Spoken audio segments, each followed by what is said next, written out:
Hi, I'm Shana Meyerson with the Yoga of War podcast, here today with legal scholar and social commentator Thane Rosenbaum. If you appreciate and find value in these important discussions, please consider supporting the show. Your donations ensure that I can continue to bring you such amazing and esteemed guests. Details are pinned in the comments below. If you're anything like me, there's a good chance you wake up every morning these days wary of what the new day will bring and go to sleep each night wondering what the hell just happened. It's been 22 months of truly Orwellian insanity. And to be honest, sometimes I just think I'm losing my mind. October 7th, 2023 was the day that common decency went out the window and basic morality decided to take a paid leave of absence. People think this phenomenon of thinly masked anti-Zionist-flavored anti-Semitism is something new. It's nothing new. It's just good old-fashioned Jew hatred on a new set of steroids in a dystopian reality where terrorism is all the rage and facts, well, they're a matter of opinion. The pseudo-intelligentsia have been consumed with useful idiocy, but somewhere in the abyss, there does lie common sense and a voice of reason. Someone who can make sense of all the nonsense and connect all the dots until the picture becomes clear. That someone is Thane Rosenbaum. Thane Rosenbaum is a law professor, legal and Middle East analyst, novelist, essayist, and distinguished university professor at Touro University, where he directs the Forum on Life, Culture, and Society. He's the author of numerous books of fiction and nonfiction, including his most recent work, Beyond Proportionality, Israel's Just War in Gaza. Thane writes a weekly essay for the Jewish Journal of Los Angeles, for which he has received the Louis Rappaport Award for Excellence in Commentary and the Rockower Award for Excellence in Cultural Criticism, as well as a once-monthly essay for the White Rose magazine. He's the legal analyst for CBS News Radio and a contributor to Newsmax TV. Thank you, Thane. I see you took off the hats for the show. I have imagined it like Bartholomew Cubbins by the time you put them all on. I can't tell you how much I respect your work and how thrilled I am to share this conversation with you today. Well, Sean, I'm so happy myself to appear on your podcast finally. And that was a wonderful intro, by the way. Really very well written, very well crafted, and very well reasoned. And you were very generous in your praise. So thank you. So much. You inspire me, and I will go on record as saying I actually don't use AI. I'm the old-fashioned kind of writer that actually just speaks from my heart. And Thane, when I hear you talking, it makes my heart go pitter-pat, and the words just come out. So that being said, enough about me. Let's dive right in. So your newest book, and again, I showed everybody the cover. This is such a fabulous book. I have so many dog ears on this book that I'm like, oh, I'll quote him. I'm like, where do I even start? So I'll let you quote yourself. The book is called Beyond Proportionality, Israel's Just War in Gaza. Let's start with an explanation of this title and subtitle of the book. Well, people don't realize that there are, in fact, the rules of war. There's the laws of armed conflict and the laws of international humanitarian law. There's the Geneva Conventions. There are the rules of engagement. You know, people don't realize that there are military doctrines and international law that set forth the rules of how you engage in a war. And that's normally referred to as just war theory, right? Are you engaged in a just war? And if you are you fighting it justly? Those are the two questions you should always ask. So the first question in Israel's case, well, if you're attacked by a terrorist organization backed up by 2,000 civilians and 1,200 of your people are killed, butchered, massacred, gang raped, taken hostage. When you retaliate, that's a just war. It's pretty clear that that's what a just war is. And in fact, the Article 51 of the United Nations Charter grants all member states the right to self-defense. It's right there. So Israel has under just war theory and a moral and legal obligation to respond. Now, the next question often is the more difficult one, right? Once a war of aggression has been launched against you, are you fighting it justly? Are you fighting it according to the laws of war? So we've lived through this world of Hamas that really reoriented the laws of war. Why? Well, the Geneva Convention, Shana, which involved civilians, what to do about civilians, was never written with Gazans in mind. Who knew in 1947? Who knew that there were people that would actually function voluntarily as human shields, knowing that they could win a different war, a war of propaganda, a war of moral outrage. It's a whole different war. Who knew that people would say, yes, kill my kids? Yes. The Westerners don't believe that we would do that. They're stupid. They think that the world involves all the friends that they know in their neighborhood. I don't know anyone in my hometown would die with their kids in a war. Yeah, in your hometown. Show some humility. If you haven't been to Gaza, shut up.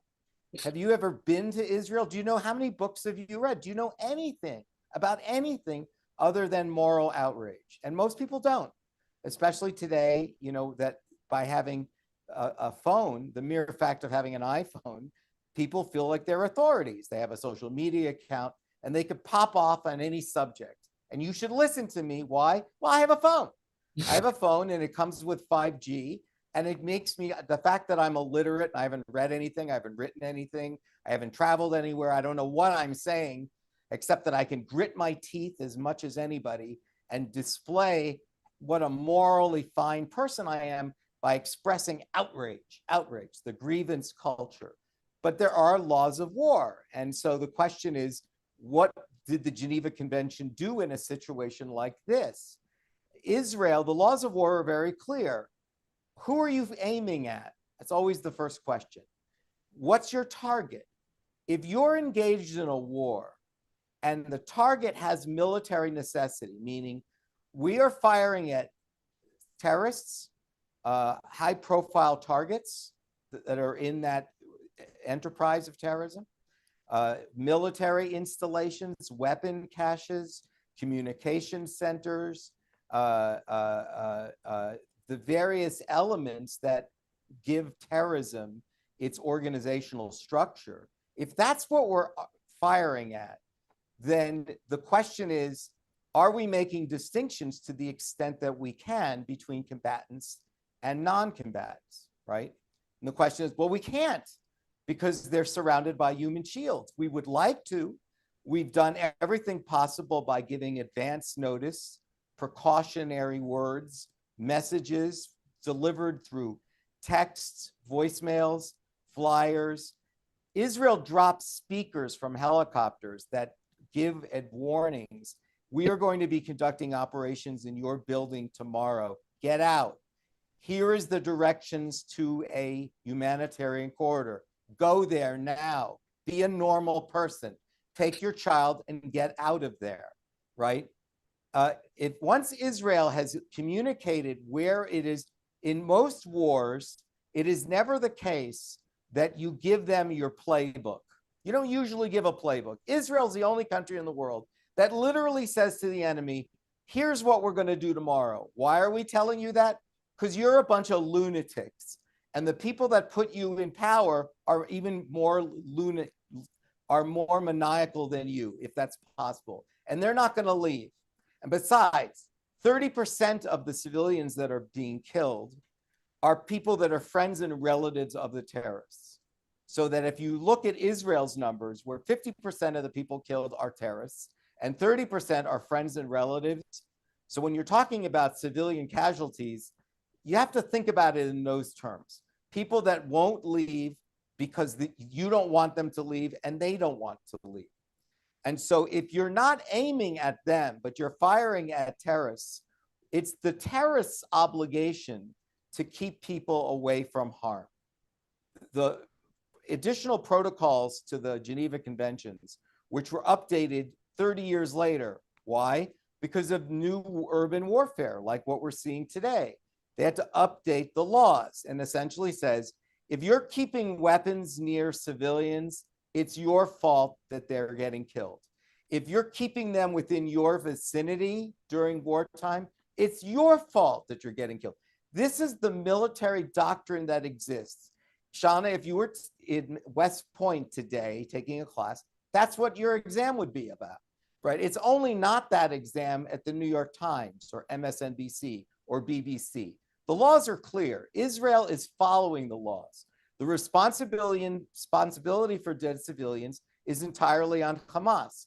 Israel has no military, legal, or moral obligation to do more than if it's firing at targets that are enemy combatants and that the targets have complete military necessity, then the issue of proportionality, right, means that if the value of the target is high, we will tolerate a high number of civilian death.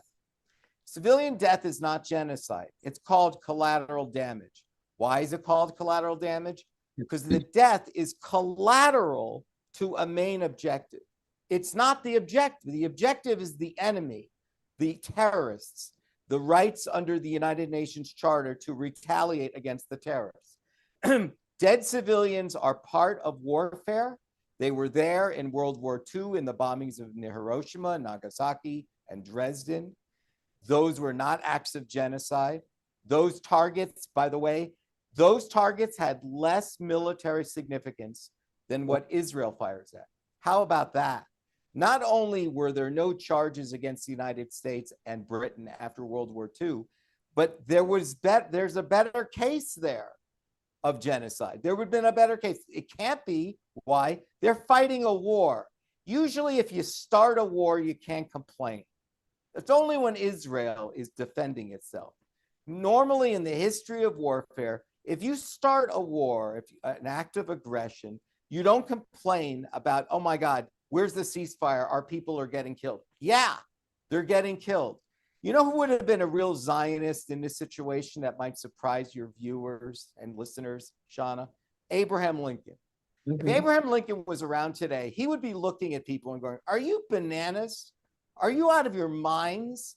Israel's fighting a war of self-defense against savages. Savages, right? We fought a war against slavery because slavery was an evil.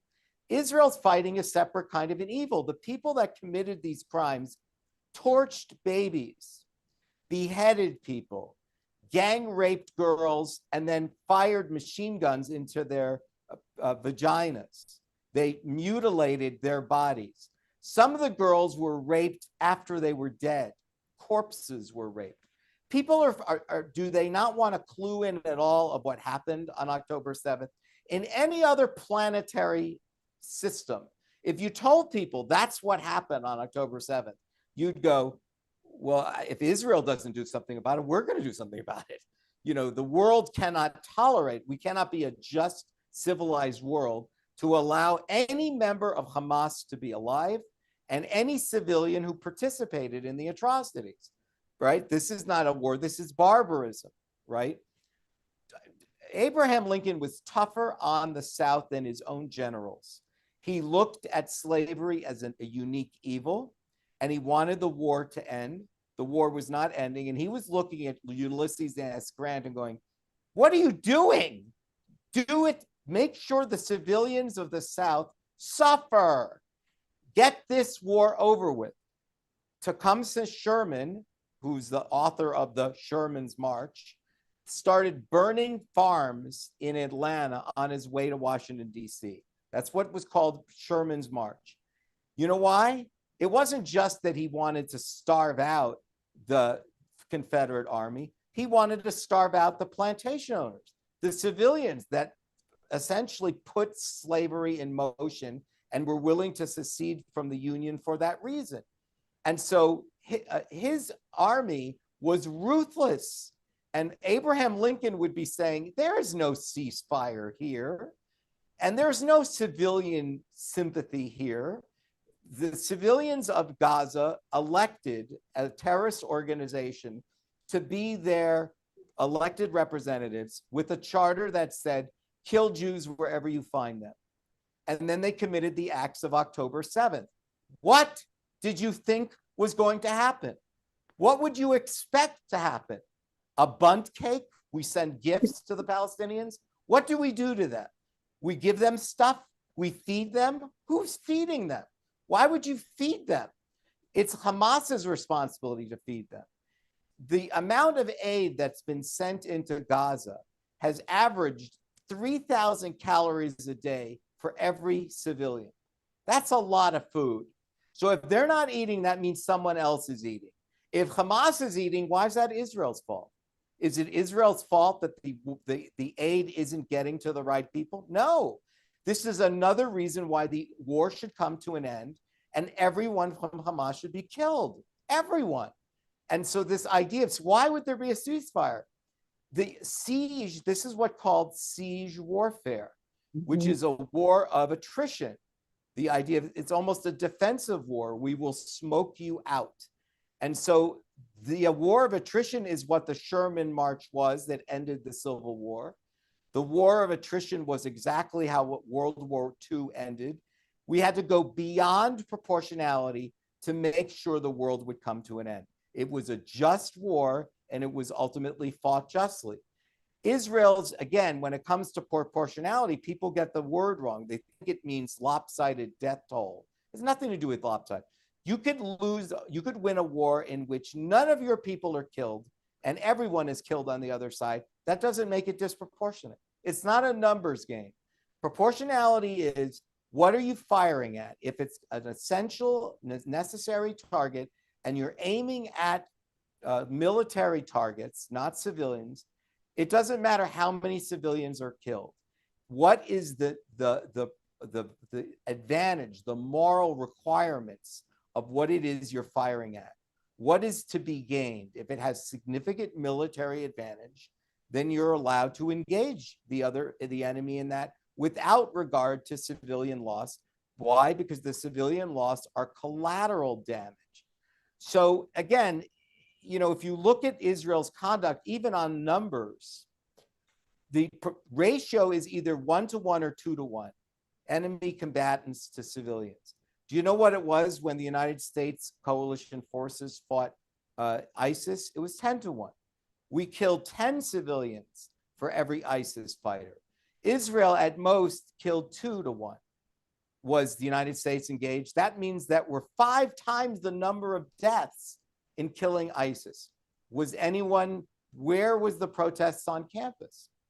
Winston Churchill said to American generals, we're going after cities that don't necessarily have large military value.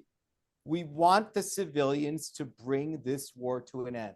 That's how wars are fought, and that's how Israel is fighting it. So to answer your question, that's what a just war looks like, and that's how a just war is fought.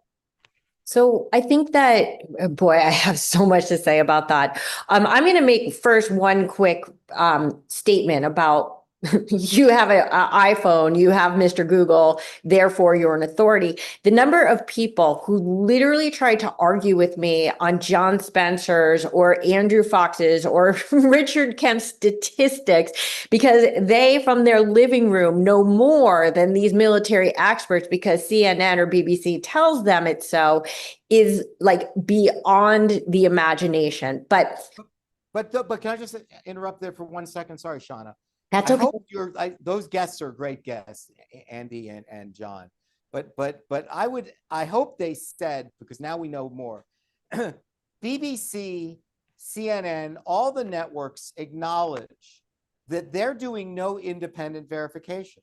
So the imbeciles that are arguing with you because they have a phone and they're quoting CNN, what they don't realize, or they do realize, but they hate Jews so much that they don't care, or if they're Jewish, they hate themselves so much that they don't care, is that we don't know what the numbers really are. That's right. because none of these national or international outlets will do their own independent verification. They go hook, sink, and ladder. They take whatever Hamas tells them and prints it. So I'm sure Andrew Fox told you of his own research when he discovered, 5,000 people with illnesses were listed as dead. A woman who was still receiving cancer treatment was listed as killed by Israel. 11,000 people who could not be independently verified of who they were all treated as women and children, right? This is not objective reportage. This is not reporting. This is just taking whatever propaganda is given by Hamas and running with it. A few days later, sometimes these outlets print a retraction. 2 days after the people that were fighting with you, their hair was on fire 2 days earlier. They don't see the retraction and they don't care about that. They just want to fight with Shana. So again, what are they quoting? They're quoting something that is inherently unreliable and is basically lying propaganda in order to give them the gravitas to argue with you and claim that Israel is fighting unjustly. Yeah, I mean, it's funny you would say that because just today, the New York Times retracted the photo that went around the world 10,000 times in 5 seconds saying, oops, our mistake. Actually, the kid who was dying of starvation was actually his and his family's lives. Actually were saved by Israel because he actually just has a genetic disease and Israel actually got him to Italy for treatment. Sorry. But it's just, listen, you're a lawyer. What does that tell you about how much people hate Jews? Well, Israel never gets credit for being a first responder around the world. That's right. Everyone explains that it's pink washing or something, that Israel does good works on behalf of the world only for one reason, in order to get away with victimizing Palestinians. Well, those people who are worried about Palestinians were not worried about Palestinians when they were being occupied by Jordan and Egypt. People don't know, the imbeciles. I hope you play this for them. They're all imbeciles who are arguing with you. Do they know that there was never a country, an Arab country called Palestine? Do they know that the only time that Israel was returned to its original nation state was when Israel was created? Because the last time it was a nation state was the kingdom of Judea, the kingdom of Judah, that all throughout history, it was occupied until Israel reclaimed the land. So when people talk about stolen land occupation, they're just wrong. They don't know what they're saying. They're saying it because they're repeating it and because they really just hate Jews. Yeah, well, Thane, there's one problem with your arguments, and that is that they're based in facts. Yeah. Well, again, as I said in the intro, facts anymore are a matter of opinion. We're living in a world where math and science are now racist. That if you tell me that 1 + 1 is 2, that's because you are exhibiting white privilege. 1 + 1 can be whatever I want it to be, as long as I don't submit to the patriarchy.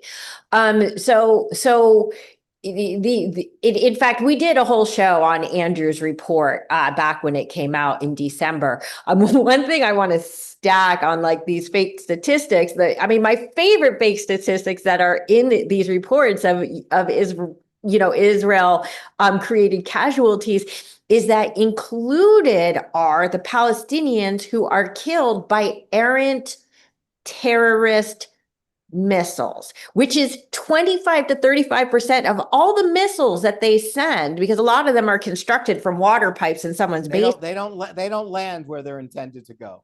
That's right. But those are IDF committed casualties because it's because of the IDF that Hamas or Palestinian Islamic Jihad have to shoot these missiles that happen to hit a hospital parking lot. Another example. We don't have to get into the examples that I've talked about. These are the same people that also think that Israel should not be, they're fighting unfairly because they have the Iron Dome. Sure. It's a similar argument. It's the same thing. How dare you defend your people? We don't want to defend our people.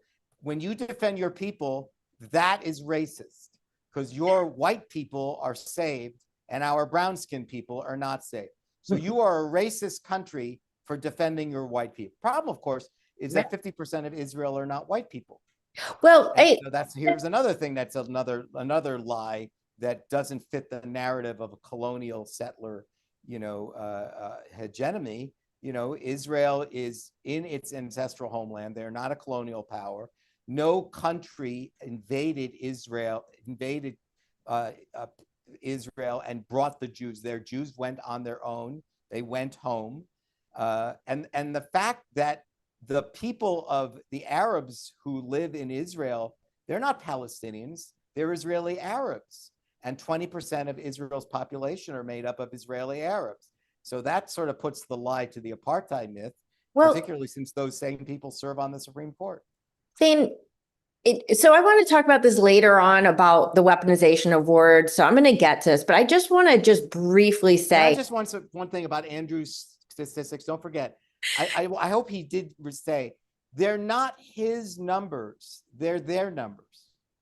In other words, what was interesting, exactly. He said it very clearly. It's not like he took their own data. That's what's so extraordinary about the Henry Jackson Society's research, right? That they said, no, we didn't come up with our own numbers.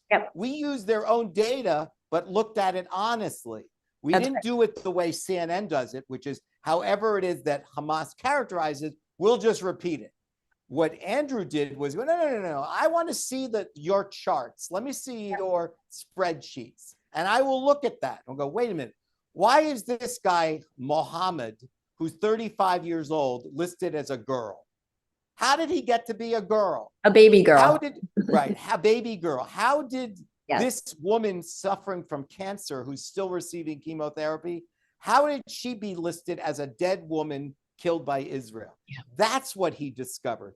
That's what makes it so outrageous. He didn't do his own. He looked at their own data and he saw it honestly. Yep. It was all based on open source. So two things I want to say on what you said previously. You say so many things. I'm like, no. And I'm like, oh my goodness, 1,000 notes. Two things. One is that I'm very loath to keep on taking on their ridiculous arguments and trying to defend myself or my people. And one of them is, yes, you're absolutely right that Israel is more than 50% people of color. Nonetheless, being white, Caucasian, whatever you want to call it, is not a crime. And when we keep making this argument, it's almost buying into their narrative that white people bad. But no, wait, hold on. We're not white. We're all the things. And so I think we have to be careful because the weaponization of words has become so dramatic that we now have a de facto Palestinian state because people say there's one. There's no borders, there's no government. But if you say it enough time, Thane, I talk to experts who use the word Palestine. It makes me want to scratch out my eyeballs. You could say Palestinian controlled territories or PA regulated areas, but there is no Palestine. But even in the pro-Israel, in the pro-Israel community, I see people taking on their narrative, which means their war of words is working. But I also want to backtrack on one more thing about the Iron Dome being racist. It's only because of our privilege, whatever color it is, that allows us to have Iron Dome, because Gaza happens to have their own Iron Dome. It's called the terror tunnels that are bigger than the London Underground that could protect their entire population if they were allowed in. So they have that privilege. They took the billions of dollars that the world gave to them for schools, in hospitals, in welfare, and they spent it on terror tunnels that protect whom? The terrorists and nobody else, except for, of course, they protect the hostages, which are their only bargaining chip, to make sure that in every ceasefire agreement, they always have the upper hand, because the only people who are being protected because of their worth are the hostages, not the people of Gaza. Well, what would have happened, Shana, if in the early parts of the war, when Israel was defending itself with the Iron Dome, if the people of Gaza, the Gazans, who are the majority are not Hamas, the majority are just regular people. If they stormed the tunnels and started banging, let us in, let us in. Could you imagine? First of all, that's what normal people would do.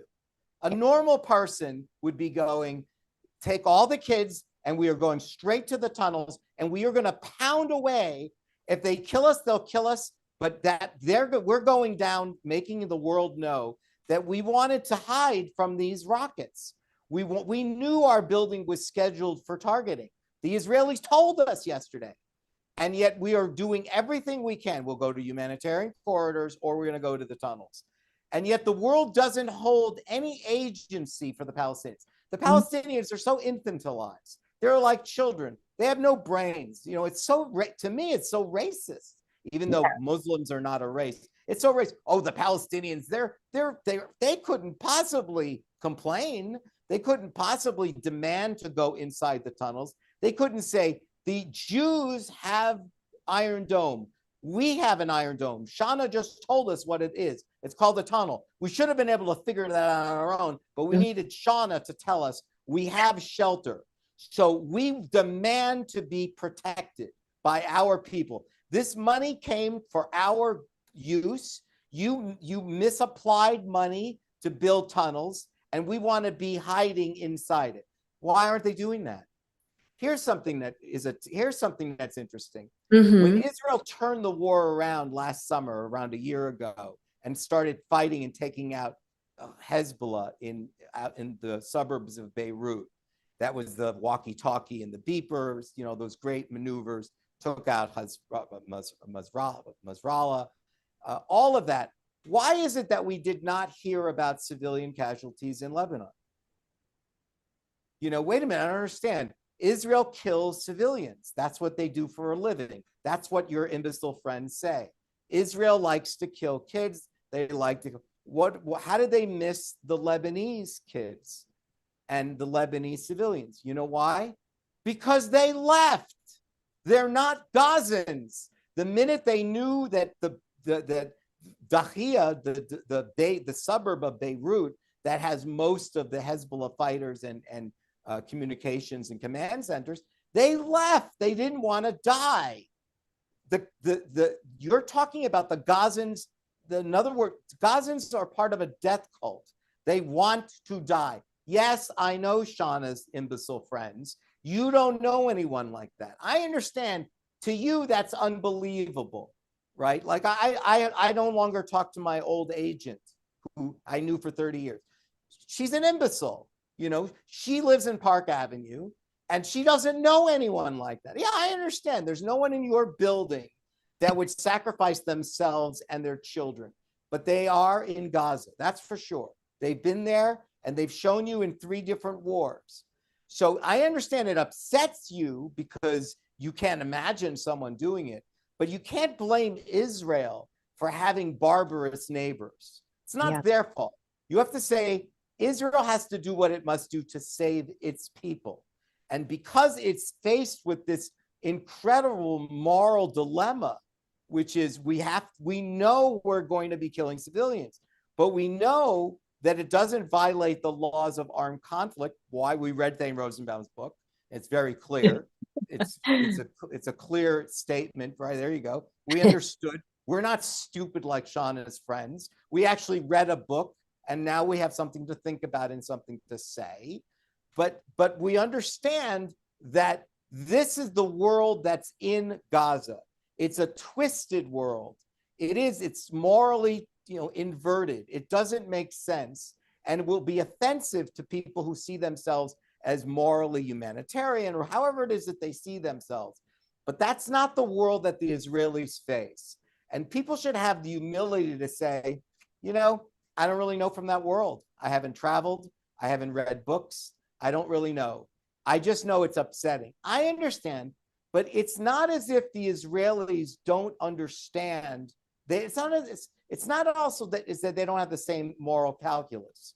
They have the same moral calculus. And it's not like they think when they're fighting Hamas and killing civilians that it doesn't have a rationale. It has a rationale. They have no choice. They cannot fight this enemy without there being collateral damage. And as I say in the book, and I'm saying on your podcast, there are no wars in which civilians aren't killed. But those wars are where civilians are truly not in the target range. Sometimes they really are ancillary and collateral. But in Gaza, they really are one and the same. Yeah. The Gazans are united with Hamas. They elected Hamas. When the hostages were brought in, they were dragging corpses down the street. There was jeering and cheering and spitting. People forget the Palestinians threw candy on 9/11. Yeah. Now, the Western media doesn't want you to know that. Thane Rosenbaum is telling you that. They had that. It's there. They won't show it to you. It makes the Palestinians look bad. Well, a lot of stuff makes the Palestinians look bad. There's not that much that makes them look good. And they are being protected as a conspiracy. It's a conspiracy. How do we demonize the Jews and how do we elevate the barbarians? That's really what this is about.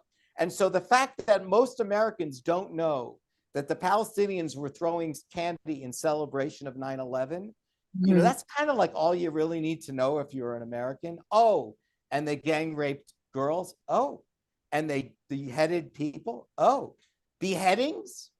The minute you heard beheadings, you should have lost the civilized world.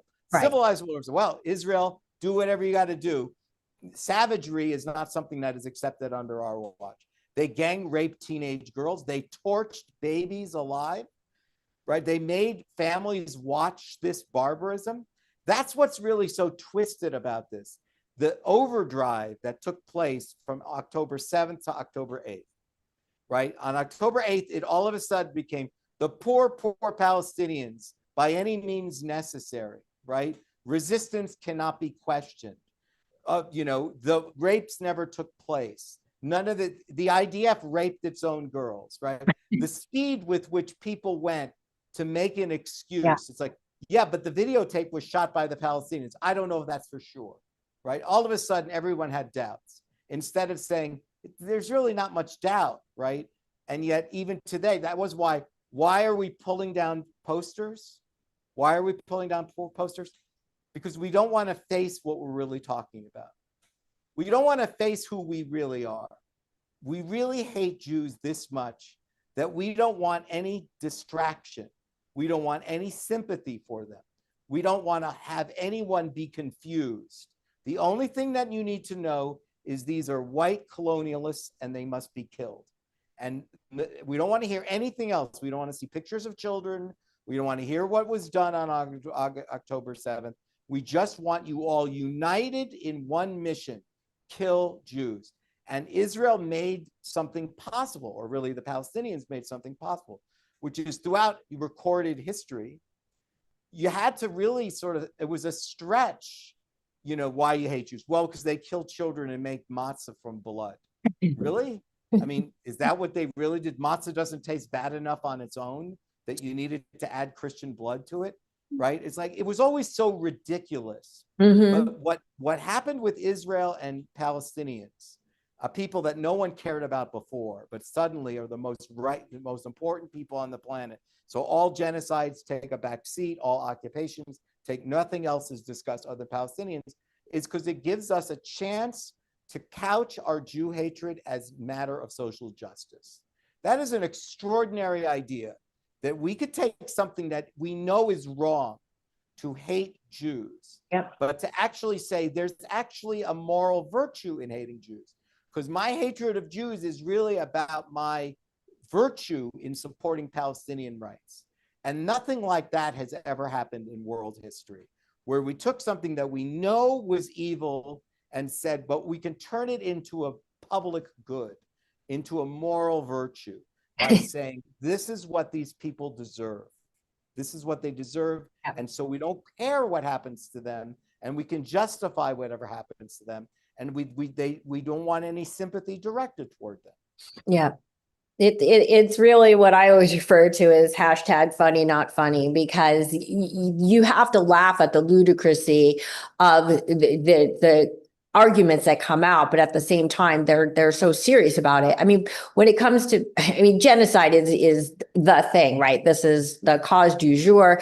But it is, you're right, it is all about anti-Semitism. These double standards that only apply to Israel and Jews are indisputably anti-Semitic. So we start with genocide, we go down the list from there.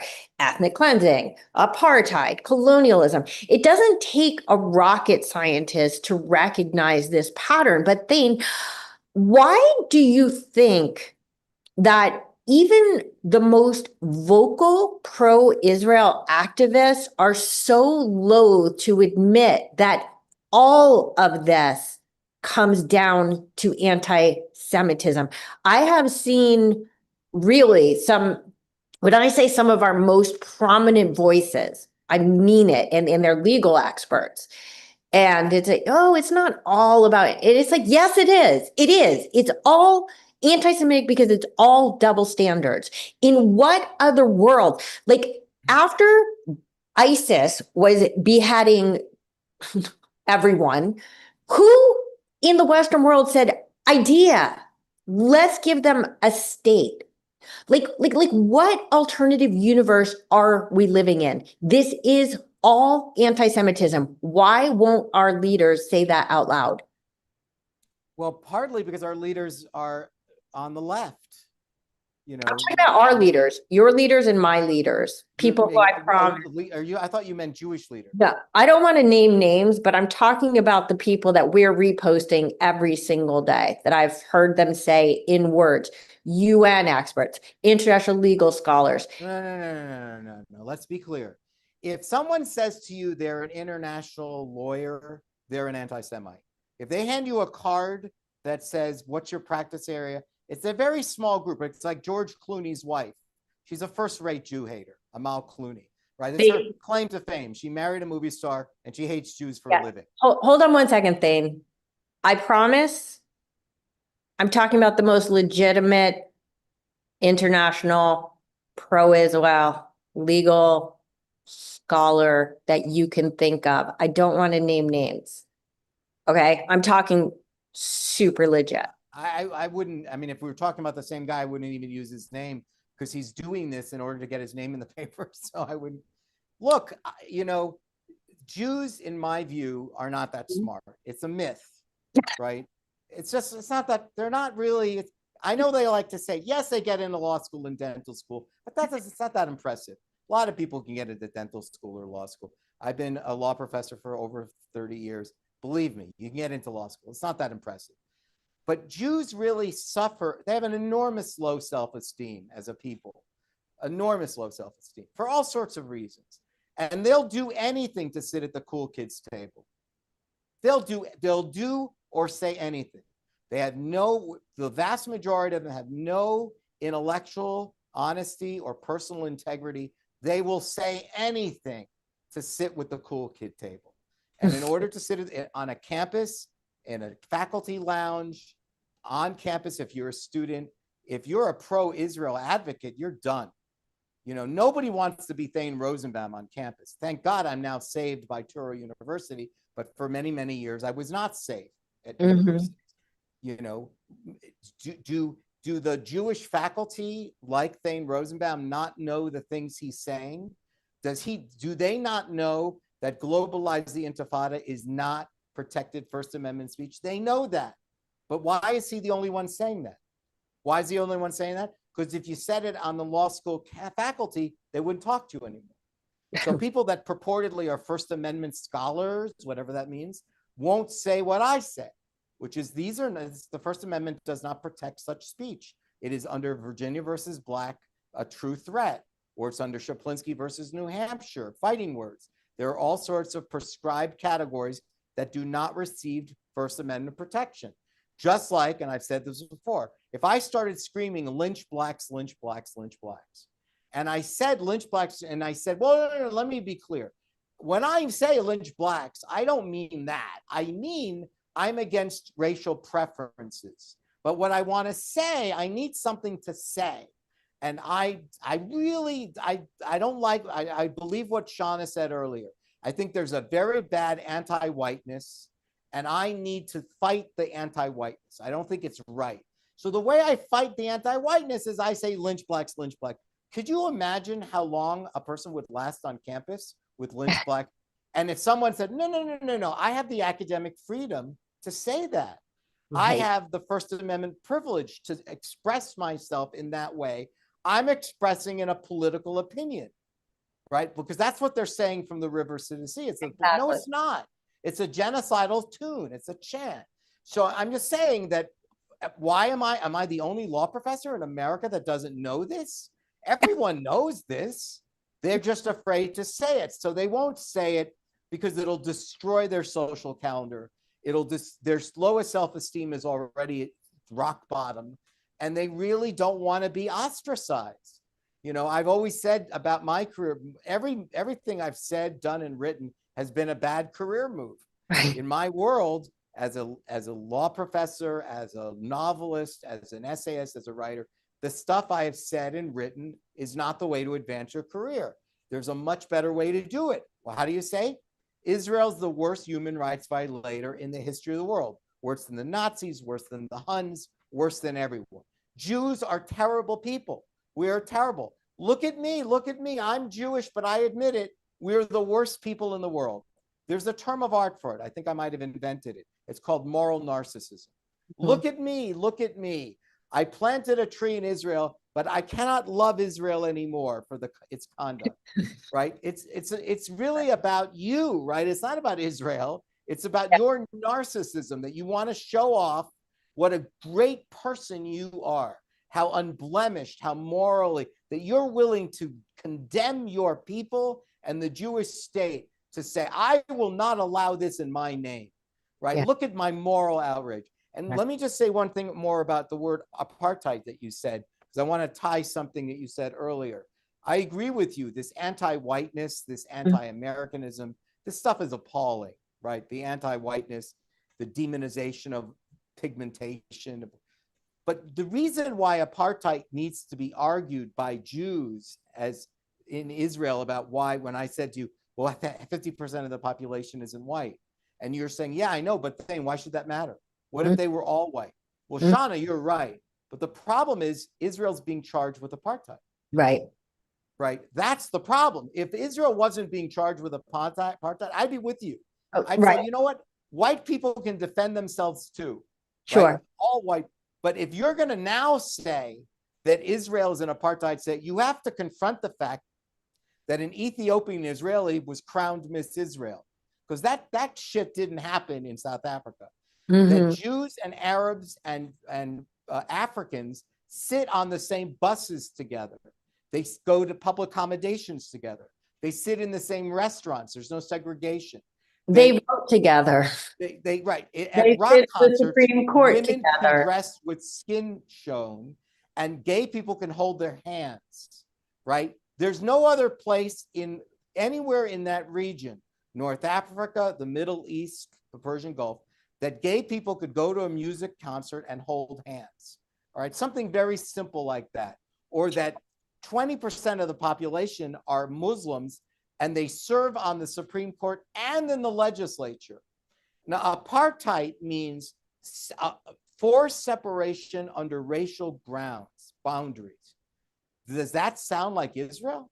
First of all, Islam is a religion, it's not a race. So apartheid doesn't even apply. Again, most people say that are too stupid to know the definition. It doesn't apply. Let's say it does. Let's say you want to say, well, it's sort of apartheid. Okay, where's the separation?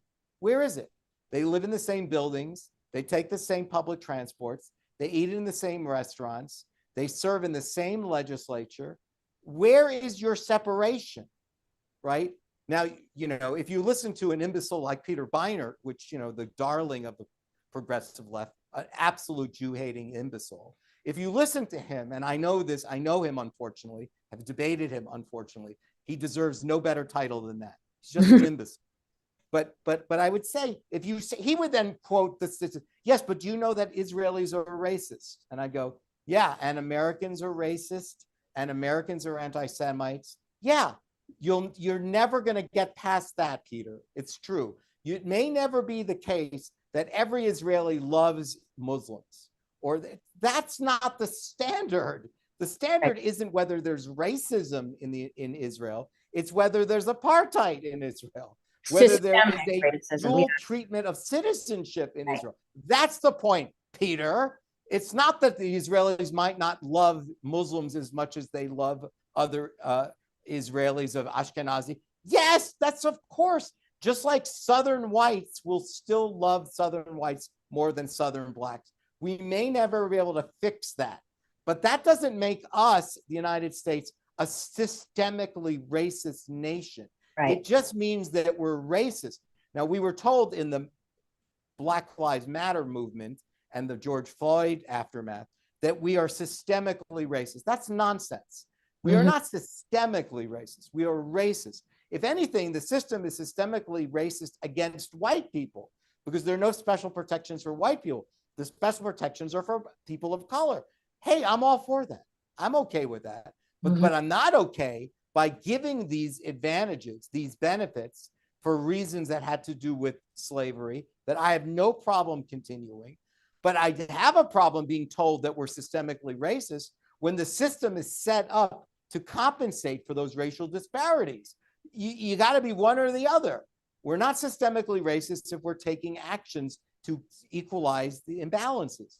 So again, people scream out things like apartheid, which forces people like me to go, apartheid?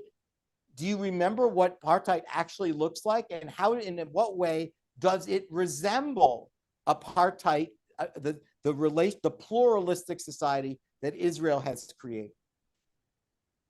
Okay. I sort of wish you would shorten what you're saying because I have so many things to. Sorry about that. No, that's okay. I just like my mind is going, oh my gosh, I got to address this. I have so many things. So as long as we're talking apartheid, so 20% of Israel, as you've mentioned, is Muslim Arab, and there are exactly zero Jews that live in or allowed to live in Palestinian territories. And we are being told that if and when there is a Palestinian state, no Jews will be allowed in. So that means, you know what that word means? Apartheid. Exactly. That means that the Arabs are allowed to create an apartheid system to prevent Jews, but when Jews give equal rights to Arabs, they're an apartheid country. That's how twisted this is. That's right. As they say, just tell me what you accuse the Jews of, and I will show you what you are guilty of. The problem, Thane, and I want to stack on this, is that these lies get repeated so many times and are so deeply entrenched that no matter how much evidence is given, no matter how many times you say this doctor, this Supreme Court justice, this professor, this whatever is Arab Muslim, it doesn't matter. Every single defense is just discounted as more Jewish lies and propaganda because they've accepted. If I go online and say, never come to LA. We have blizzards all summer. You will have the worst summer of your life. You can't even get out of your house, even if you want to. And then I have 2 billion people repeat that. Anybody who hasn't been to LA or done obviously LA's people know what LA, but will be like, I'm not going to LA. It snows there. And then I am in LA going, no, it's actually sunny every day, not just in the summer, and they're like, that's ridiculous. Everyone knows there's blizzards all summer in Los Angeles. This is what we're up against, and we're always on our back foot. So I need to address this so-called, the free speech argument, because it's become this really a calculated part of the broader pre-planned, honestly, narrative, no different from the slogan, by any means necessary. It's just a strategic tool that was designed to shut down any real debate cloaked in the language of social justice. But this false flag talking point has taken hold everywhere, from the streets to college campuses to courtrooms and even Congress. So isn't it risky and even on some level irresponsible? I'm coming back to the concept I was saying about like just not owning up to anti-Semitism, that we are legitimizing their tactics by engaging with them on their, and I mean this quite literally, terms. Well, let's go back to what you asked about before when I said, look, you said, how is it possible? I said, well, for Jews, it's low self-esteem. You know, it's wanting to fit in, wanting to sit at the cool kids' table. But I also think there is a very strong human impulse, especially if you're educated in a Western society, to not call a barbarian a barbarian. You know, like I've always said, are you not tired of pretending that the Palestinians are actually wearing business suits, Armani, and are negotiating as lawyers and not as terrorists, and that they don't go into the UN holding a machine gun? Aren't you tired of trying to give someone that doesn't want to look like a diplomat and pretend that he is a diplomat? Don't you ever get tired? And the answer is no. We do not want to do what Thane Rosenbaum is doing. He sees a person raping girls and he says they're barbarians. We wouldn't go that far. You know, this is the thing that Ayaan Hirsi Ali talks about moral relativism. As a law professor, I can tell you, this has been a sickness within the academy. You know, who am I to tell another people that they shouldn't cut off heads? They like it. It's part of their culture. They've done it. They enjoy it. Let them, you know, I do things they don't like. Things they don't like. Oh, they rape corpses. All right, it's not for me, but they like it. Instead of expressing, you know, moral relativism says that we're unable to make moral distinctions between right and wrong. We're not able to say this is right and this is wrong. Moral relativism say, well, they're both morally related to each other. They're in relationship. You don't want to appear as if you're telling someone else to live under your moral code and say, oh, no, I actually am demanding that. I'm absolutely demanding that you don't take children and put them in ovens. I'm demanding you don't behead people. I'm demanding that. And I'm actually capable of making a moral distinction and judgment and go, that's a barbarian and these are human beings. Yeah. And the problem is that very few people are willing to use that word. And so unfortunately, I use it all the time because I think that's what Hamas has shown themselves to be, and they deserve nothing better. But if you speak to most academics or scholars or writers, even if they're Jews, they're very hesitant. It's always about civilians. Well, again, the Geneva Conventions were never written with civilians that are willing to aid and abet and to provide material support and to be what is called under the law joining the fight. You can join the fight without having a card that says Hamas. You can join the fight without having a machine gun in your hand. You join the fight by giving up your apartment as a command center. The Israelis discovered in their invasion of Gaza that they found very few homes and apartments that did not have weapons underneath the beds of children, so that terrorists knew that if they ran into anybody's apartment, they could be armed by going into a children's bedroom and going underneath. There's like a lockbox, and they would be able to pull out a machine gun. Some father and mother decided that's a good idea, that we should put the machine guns under the beds of the kids, that a computer that a girl is using for homework should also be used by a terrorist at night if he needs to communicate with his people, right? That is a level of complicity and participation that loses civilian status, right? Or more importantly, it loses innocent civilian status. You could still be a civilian, but you could be an accomplice. You could be a complicit. You could be an aider and abetter. And therefore, what happens to you? So for instance, I feel very strongly 6,000 Gazans invaded Israel on October 7th, 2023. 4,000 of them were Hamas. 2,000 of them were civilian. The 2,000 must be dead. They must be dead. If you crossed the border and raped anybody, beheaded anybody, stole from anyone, grabbed, in the book I talk, one of the most tragic examples in the book, I give you, here's what it looked like on that day. There was an Israeli father that had to bury his son headless, a headless son. The Shin Bet, Israel's internal security service, communicated with the father and said, look, we have really good and bad news for you. We've located the head. It's in an ice cream store in Gaza City. It's a civilian somehow got the head, and he decided to freeze it along with the ice cream, hoping that he could sell it to Hamas. It would be a keepsake that had value. Who does that? Who does that? Where, on what part of this planet does stuff like that happen? The guy that sells ice cream is keeping a head. So the father in Israel had to bury his son knowing that he actually knew where the head was, and it was in an ice cream freezer in Gaza City. Though that is a barbarian, and that guy does not deserve to be alive. Now, I know you're saying, how can you talk like that? Well, because the moral universe requires it. Those are crimes against humanity, and they're serious crimes. And to say that he's not a member of Hamas means nothing to me. He is a member of Hamas.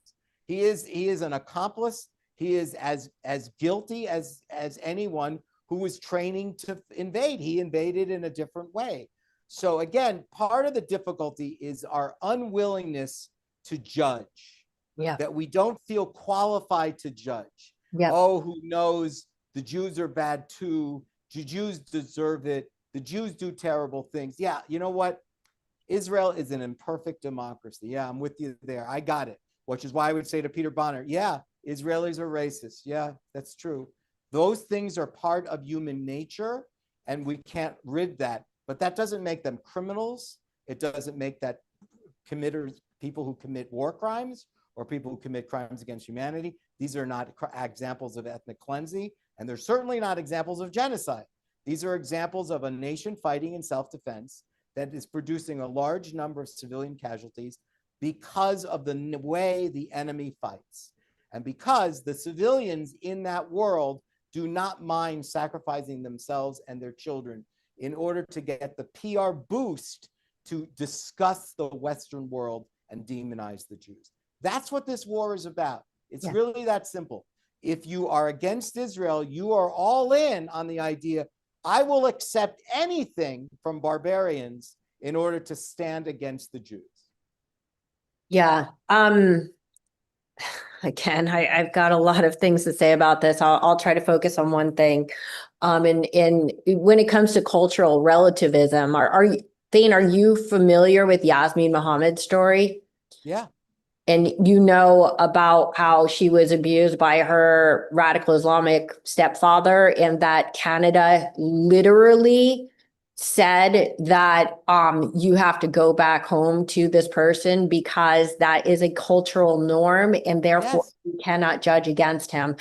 And so that's an example of, this is a very good example of the West shying away and saying, who are we to tell another culture how to live? Who can, even though they're living here, we don't want to, we really want them to respect their own culture instead of saying, remember when Sarkozy, the president of France, imposed the burqa ban, and everyone, their hair went on fire. Everyone, how dare you do that, the burqa ban? You know what he said that people just refuse to hear? We have an open society, and we have opened ourselves to you. And in order to be part of a society that is open to you, you have to open yourself to us. Take that shit off your head. We need to see your eyes. If you don't want to do that, you need to go to another country. This is a pluralistic, this society was built on the revolutionary principles of Rousseau. We are not based on, we are not a religious society. We will respect your rights to your religion, but not in the public square. And if I'm open to you, I need to see your eyes, right? That's what he said that made him a racist, a terrible human being. He's saying, if you don't want to live according to our rules, that's fine. If Sharia is so important to you, you need to go back. Unfortunately, Sharia principles, Islamist principles, are fundamentally incompatible with liberal democracies. There's nothing terrible about that. Okay, I have no problem with that. But then don't impose your laws on a pluralistic society. That's what Europe is facing. That's what Canada is facing. And guess what? We are on the road. We are on the road. Any day now in Dearborn, Michigan, we are going to see stuff like this. Or New York City. Let's Right. be honest. In my own city, we're going to see more and more of this. And yes, you're right. That's a great example, but it's an example of both things that we've said. It's about the cultural relativism, and it's also about our fundamental fear of judging someone else. That we can't go, this is better than this, and I'm standing on this side. I'm standing on this side. I'm not going, well, I wouldn't say that. Well, beheadings, have, it's got a long history of beheadings, so you don't have a head. Is that so terrible? That's literally, I know that you're laughing, except that it's what they're saying. It's what they're saying. Who are we to judge you? You like to take off a head, do it. I hope it's not going to be mine, but if you want to cut off another head, I'm not going to tell you not to. Yeah, and I mean, speaking to that point, really, I want this conversation to be about the anti-Israel and anti-Jewish sentiments that have, blown up all across the globe. But what people are missing, which you just more than alluded to, is that this anti-Israel propaganda is also anti-Western. People are like, oh no, they didn't really just burn a United States flag along with the Israeli flag. That must have been an aberration. They didn't really mean it when they said, death to all Jews, death to America, because Jews came first. So this is really about Jews and the fact that America is controlled by Jews. It's not really against America, but the truth is, it actually is against America. But then you'd have to, sorry, Shana, in order to do that, you'd have to criticize a person of color. And you're not, in our culture, you're not allowed to do that. You're not allowed, you have to make an excuse for that. You have to infantilize a person of color. You have to make an excuse. They're not really doing that.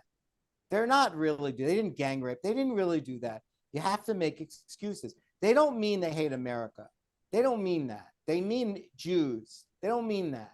You don't want to criticize it. You'll be a racist. You'll be an Islamophobe. Instead of saying, I don't think there's anything racist about this or Islamophobic about it, but you hate America. If you don't like it here, you should go. We understand you don't like it. But we understand what we're really starting to understand is you came here to undermine our society. And that's one of the things that I love about Marco Rubio. He's the only one saying this. He's saying, what did we see on campus embankments, these encampments? What are we seeing? We're seeing people that didn't come here to study.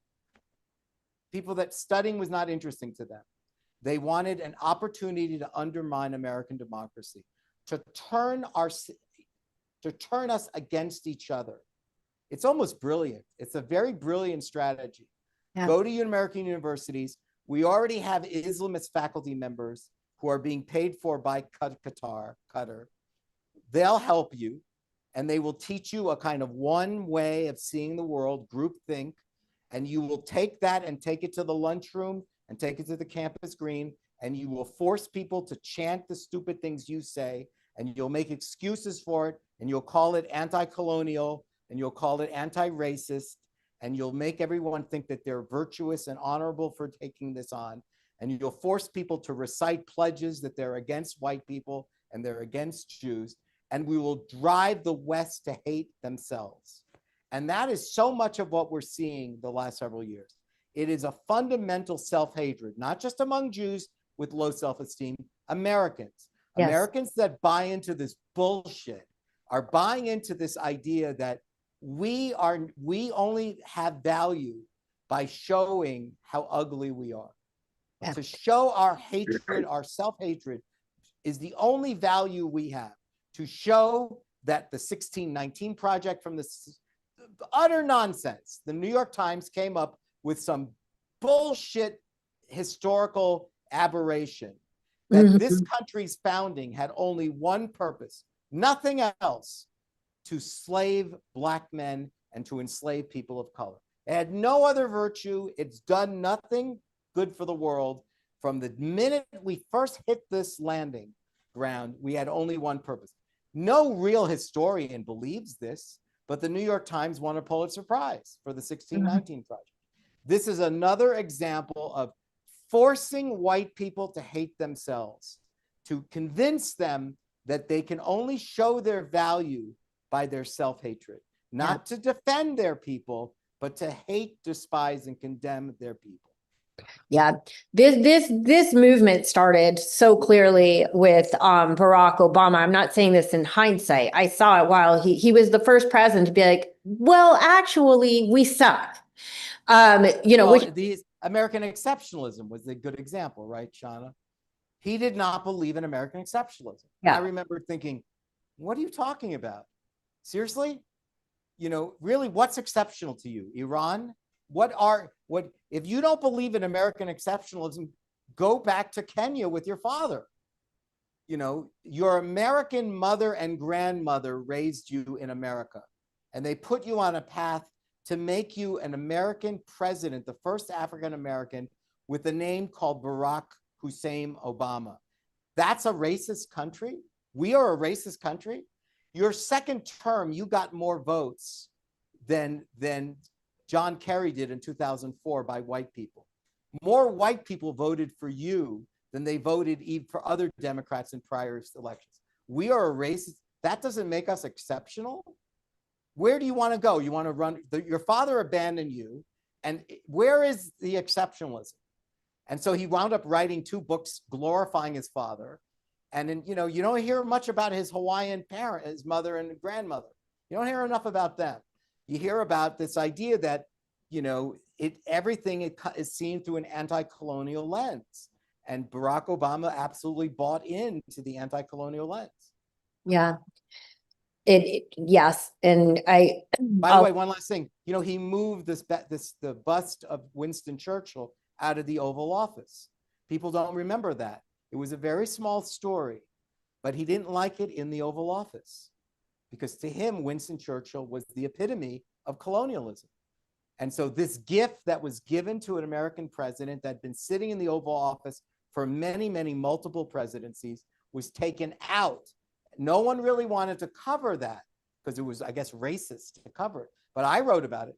Yeah. I wrote about it. I said, whoa, Winston Churchill's bust can't be in the Oval Office? No, not if you believe in anti-colonialism. Yeah.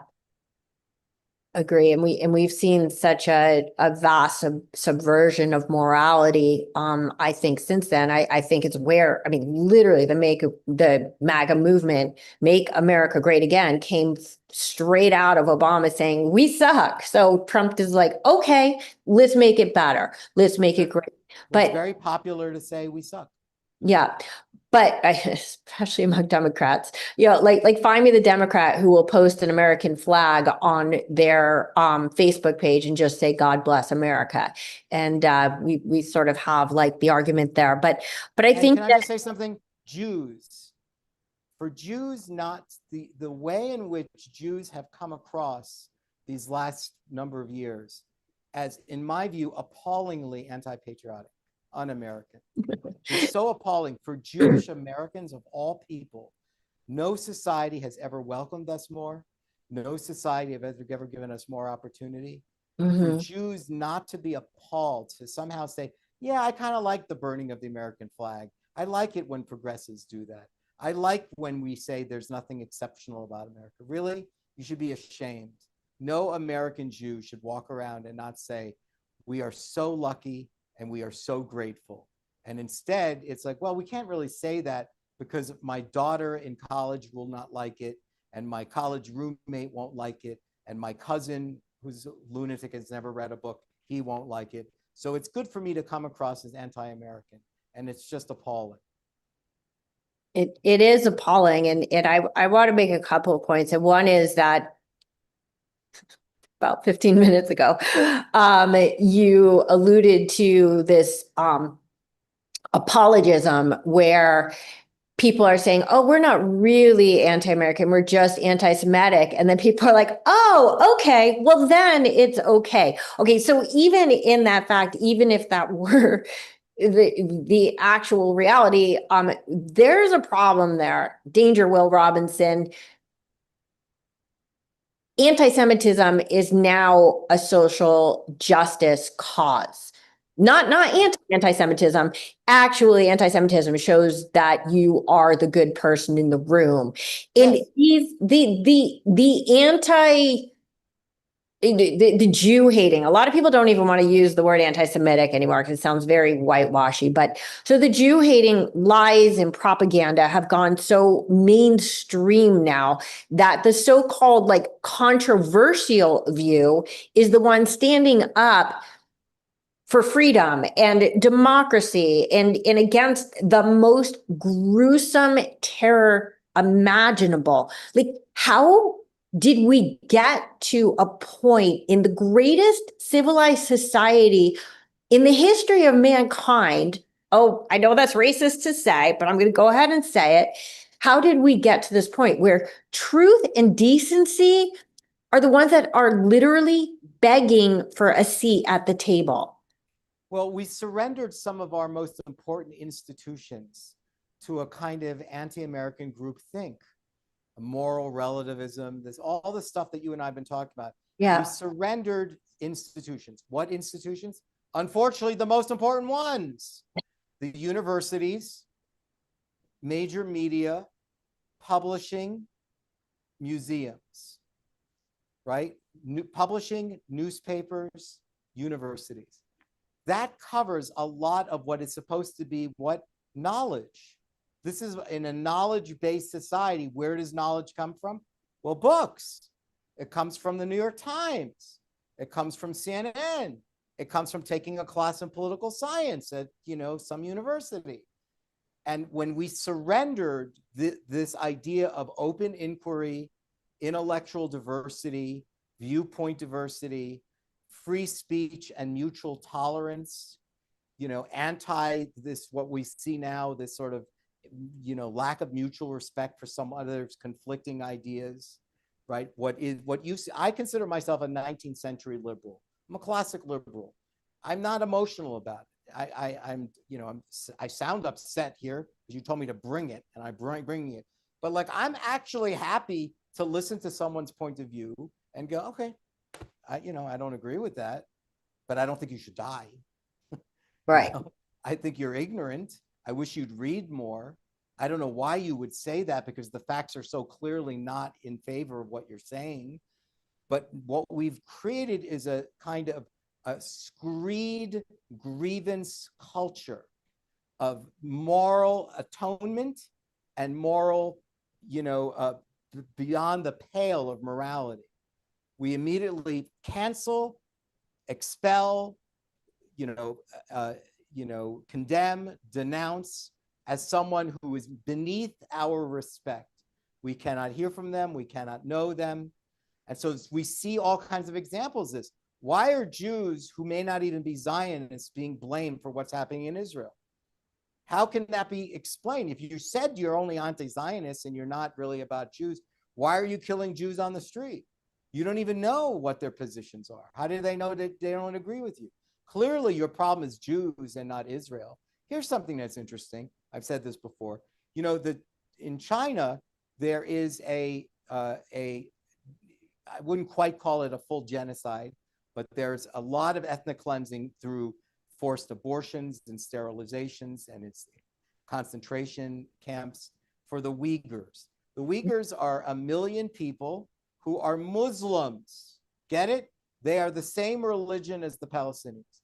They're Muslims. They are an ethnic minority in a nation that's got billions of people in it, right? I think China has like over 1 billion people, and 1 million of them are Uyghurs. They're Muslims. They've been subjected to all of these, what you could call ethnic cleansing. Has anyone run into a Chinese restaurant and thrown paint on the wall?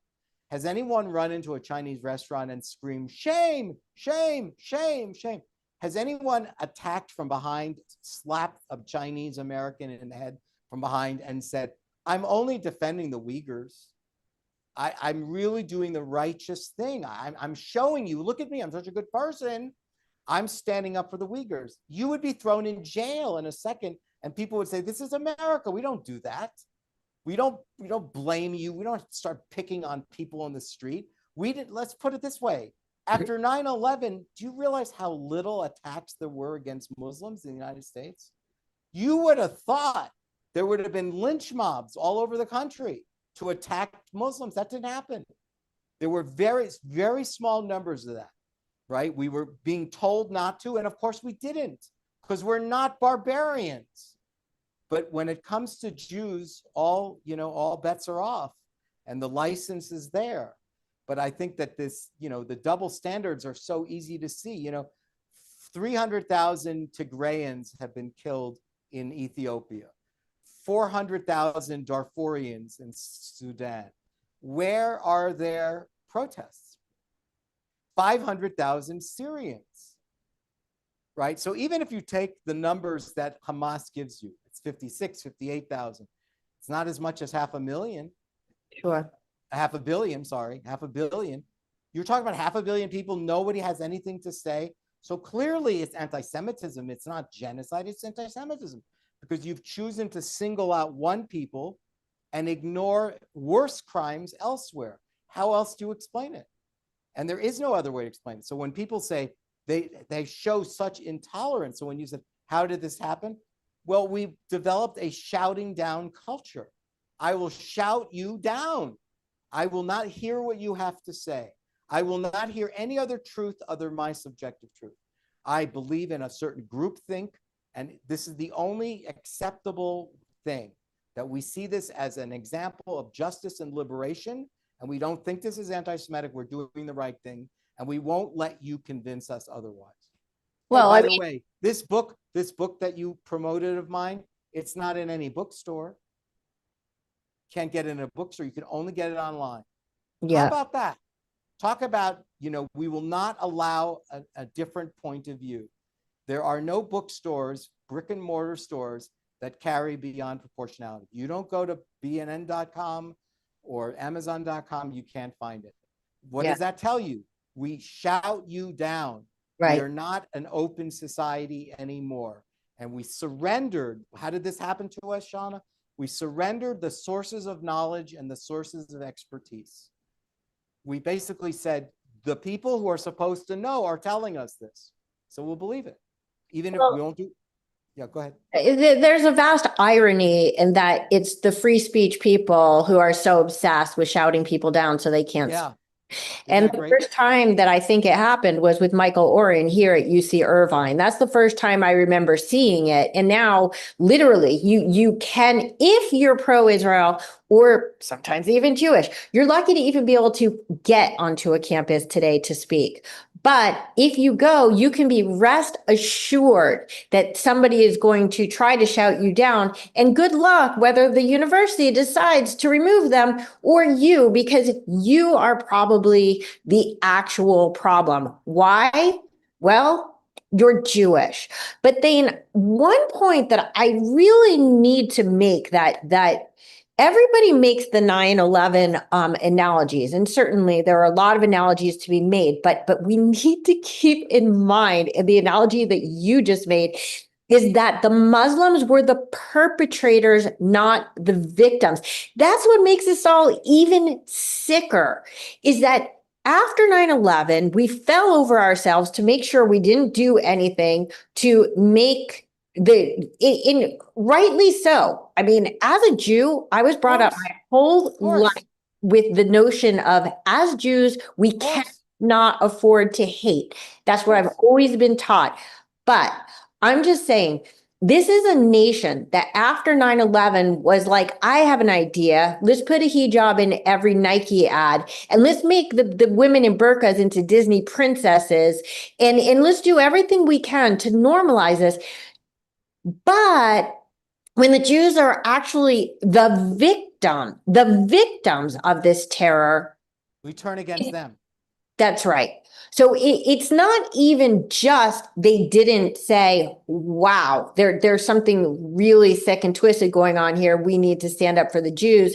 But 10 steps beyond that, we actually need to victim blame the Jews for being at the receiving end of the worst terror known to Western society in the modern era. The the epicenter of the anti-Israel movement, it was on campus. It Yes. started with campuses. Now let's get this straight. Let's review this for a second. You mean to tell me that 1,200 kids at a concert and some neighboring villagers who just spent the night under the stars camping out on a concert, like Coachella, like Burning Man, like Woodstock, and when they woke up, they were savagely gang raped, murdered, mutilated by terrorists. Kids at a concert, kids that had nose piercings and tattoos and did yoga.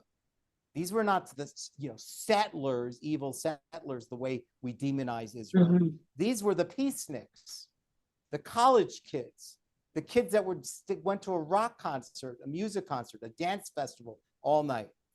You're telling me that on college campuses, they didn't rally for those kids? That doesn't make sense. This is how insane this is. You would think, whoa, these people were our age. These people just went to a music fest. We do this shit all the time. Could you imagine that I would be forced to watch my girlfriend get gang raped and then they would kill me? Like, that's what you needed. It was just simple empathy that a college kid need to go, whoa. So they were holding me down while they gang raped my girlfriend. And then they killed my fraternity brothers. And then they killed me and all my buddies. And they made us watch and they filmed it. And wait a minute, the students were rallying in favor of the terrorists and against the kids who were the victims. That's the part that is surreal. Right. If you just start with that, going, whoa, that can't be. Wait, they were taking elderly people and killing them. They took babies and torched them. And we're standing behind them. And we are not behind the Jewish people to whom this happened. And I think it's two things. It's the perfect storm. It's anti-Semitism combined with anti-whiteism.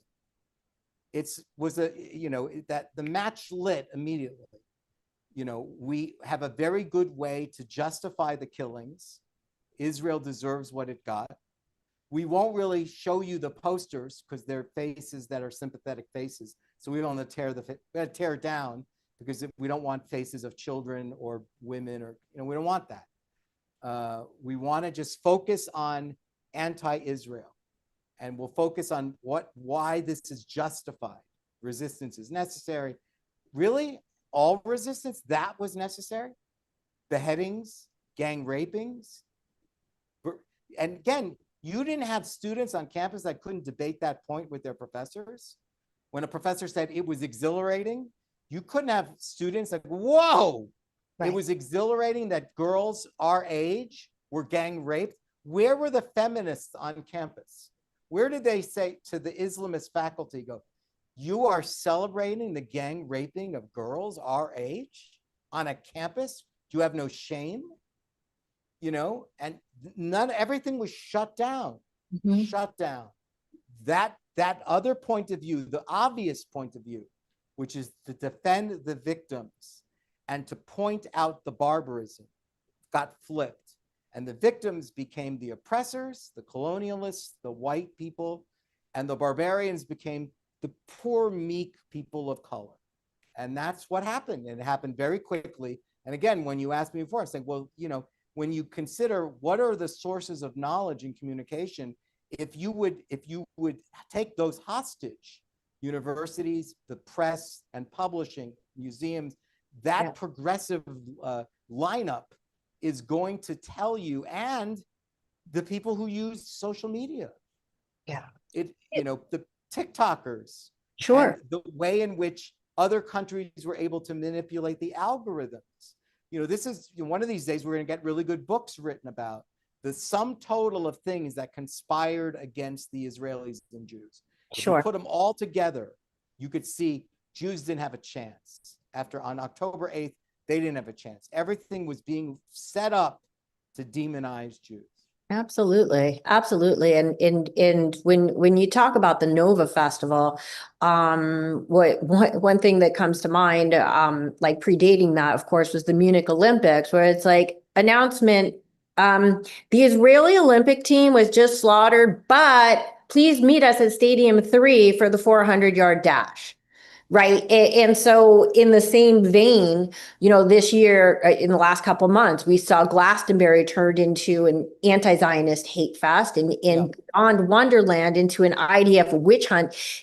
These are the peers of the Nova part of the 50 hostages that are still in Gaza. These are their peers, and they decided to use their peace and love platform to say, let's kill all the Jews.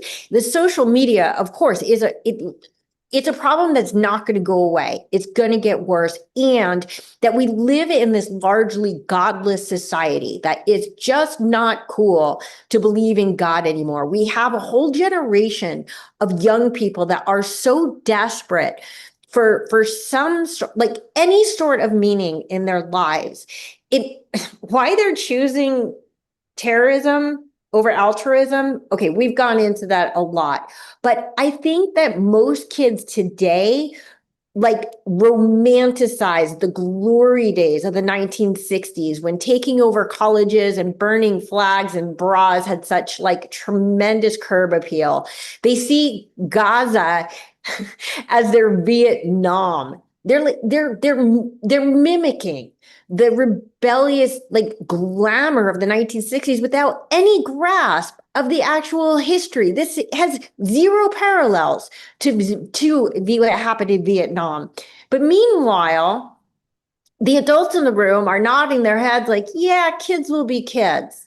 And those kids from the 60s who rioted at Kent State and commandeered the Cornell Student Union, they grew up to be the yuppies, right? These people who worship materialism and bowed to hedonistic narcissism. And even though that's sickening, it's so much more benign than the anti-Western hellhole that today's youth are digging themselves into. Now, I know that conventional wisdom insists that just like their grandparents, right? This generation of cosplaying jihadis are just going to grow out of it. I don't think they will. Do you? No, I don't. And also, first of all, that was very well said. Everything you just said, I really appreciated hearing you. We'll have to co-author a book. Yeah, and I Appreciate everything you say. That was very well said. Thank you. I was thinking you made me think of Sigmund Freud's Civilization and its discontents, because what you're really seeing is this massive wave of anti-civilization impulses and attitudes. And it's expressed in multiple areas. Think about the Black Lives Matter movement and how it resulted in tearing down statues, defacing public monuments. They're all cousins of each other. They all have the same quality. Burn it down, burn down police precincts, burn down police cars, deface monuments, tear down statues, tear down posters of Jews that are women and children and babies, deny videotapes, right? Splash paint on kosher restaurants. It's all about defacing. It's making it ugly. It literally is a sort of ugliness movement. How do we create rubble? How do we create graffiti? How do we take things that are beautiful and deface it, mark it, despoil it? And they're all very similar, right? They're very anti-civilization. So when you look at this, say, well, if white people are part of civilization, then we hate white people. We'll hate ourselves. And if America is the leader of Western civilization, well, we have to hate America more.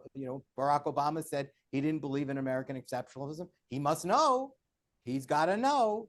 And the universities are filled with people who got dissertations in post-colonial, anti-racist Marxist philosophies, and they dominate the humanities. They dominate social studies. They're not real academics. They're really social activists. They're not there for truth. They're not there to teach. They're there to indoctrinate. They're there to put out a minion of foot soldiers who will do the dirty work. Students don't care. Yeah. So, at George Washington University, to me, that was incredible. During the encampments, they went on to the big statue of George Washington and painted him green, the colors of Palestinians, and then wrapped them in a keffiyeh and wrapped them. And it's like, where were the Americans on that? We're like, whoa, whoa, whoa. This is the father of our country. What are you doing? And people are cheering this. This is George Washington, right? All of a sudden, he's wearing a keffiyeh. I don't think so. I'm not sure that's what he would have done. Pretty sure he would have been on the side of the Israelis. Pretty sure. I'm sure he would not be on the side of the barbarians. He would look at Hamas's war strategy and say, I'm not going to be with them. I'm a military man who follows the laws of war. I'm an educated person. I'm not an animal. I'm not a barbarian. Right. So, but it does seem that what is in vogue has one thing in common: destructiveness. Yes. Self-destructiveness, self-defacement, public defacement, tearing things down, pulling it down, ripping it, painting it, defacing it. It's all the same. And Freud would just go, yeah, this is, part of the problem of civilization is you hit these pockets of time. This is a pocket that we've hit. Yeah. And I do think, again, it's a pocket with a perfect storm, because you really do have an invasion of an Islamist mindset. Absolutely. And not a religious mindset, it's a political Islam. It's the politics of Islam, right, that somehow became integrated within very important segments of Western culture and are imposing their will. And we are afraid to challenge them because we don't want to be called racists or Islamophobes. So we sit back and watch. Yeah. The open border policy was so extraordinary. You watch 4 years of the administration tell you the border's closed. And then you're watching the video of thousands of people rushing through the various non-official ports of entry, Rio Grande, crossing over. And we're being told that there's not. And the problem is, if you objected, you were a racist. Right. But what we were slowly doing is we were further browning America, browning the skin color, which was in the service of progressive politics. Yeah, I mean, I actually don't want to go down that road, but I'm just going to make one sentence, and I want to go back to something prior, which is that the level of ignorance of these kids on the college campuses. Do they not realize that there's literally not a single country on earth that has open borders, literally, but America should, because we need to let. I honestly, like, this war is not about, like, whatever, the guy who helps me fix my refrigerator. It's about the fact that, like, the 9/11 terrorists, for example, came in through the northern border. And I mean, in fact, I remember, because I went to Cornell, that my cousin was in Toronto, and that I used to be able to cross the border without a passport. Like, it was so easy. So that's where open borders got us. But I don't want to take up that conversation right now. I want to get back to the vigilante justice, because when it comes to justice, like, you and I both went to college with the intention of becoming lawyers. One of us became a lawyer, one of us became a yoga instructor. That's a story for another day. You took the better path. I did. I definitely did. But honestly, actually, what I'm about to say is going to tie in, because I actually went into Hollywood instead, into script writing. So, but we'll get into that in 1 second. Kids today are looking to graduate and become the guy who shoots the healthcare CEO in the head on his way to work. I mean, that kid was an actual Ivy League graduate. Another example of nihilism, right? Destroying, tearing it down. Exactly. And so I just want to, so tying in the legal background and the cinematic background, so because you've used cinematic references, which I want to talk about in a second, to reinforce some of your arguments against radical Islam and in its historical implications, not just modern day. But I want to mention before that, really quickly, 2 movies that I think are incredibly relevant to this conversation. So personally, as a child of the 70s, it was very clear watching Star Wars that it didn't matter if Luke Skywalker killed 10,000 stormtroopers at once. We always cheered for the good guy. We got it. It wasn't a difficult concept. Now, you fast forward 50 years, and now we have the Joker, which, quite frankly, I think is one of the best movies ever written, immaculate. However, the Joker is the poster boy of vigilante justice, right? And that movie has a denouement that could have just as easily been a still frame from last month's LA riots. I mean, literally, there was a picture that was the same as him standing on the car with the people riding around him going, yay, whatever, destroy the world.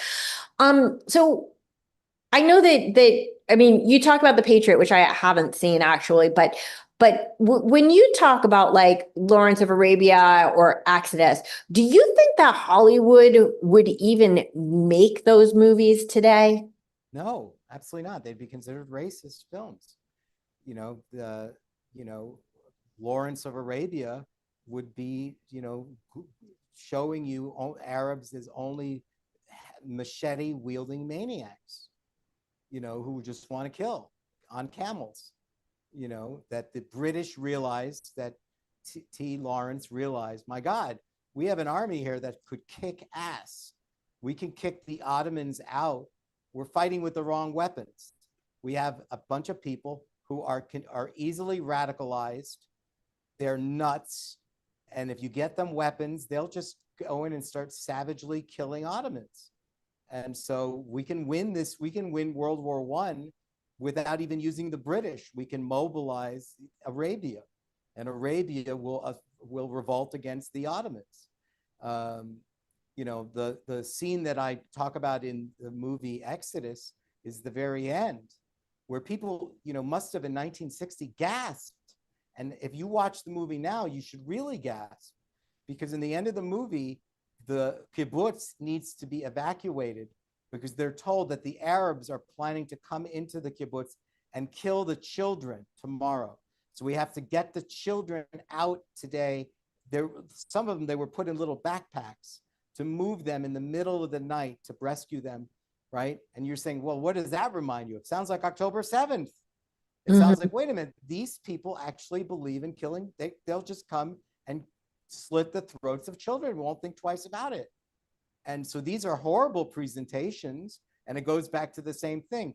The same people that are holding the knowledge of what we should know, the truth, and instead give us a false truth, are also trying to explain the actual truth.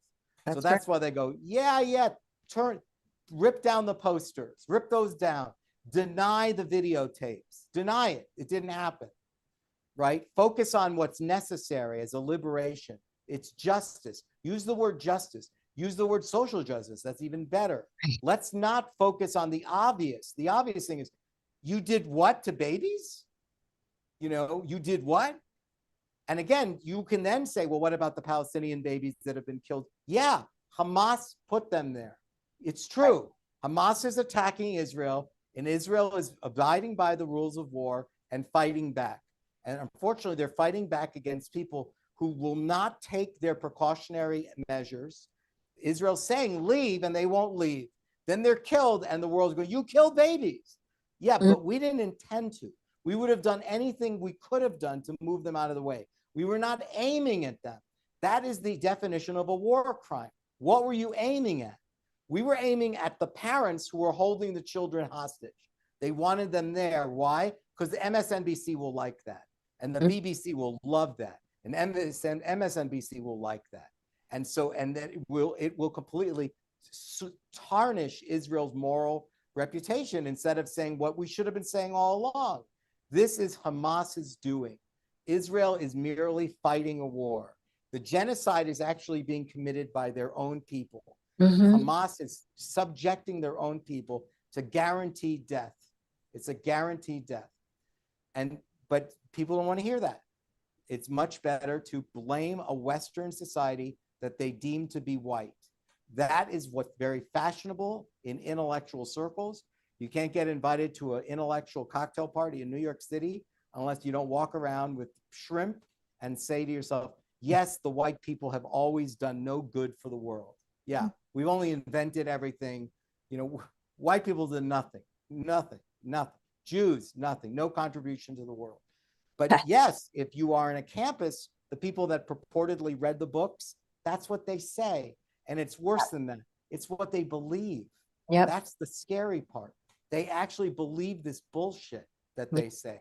It would be so much better if they go, it's fun to manipulate people. They actually believe that white people are terrible and that Jews are terrible and they deserve whatever they get.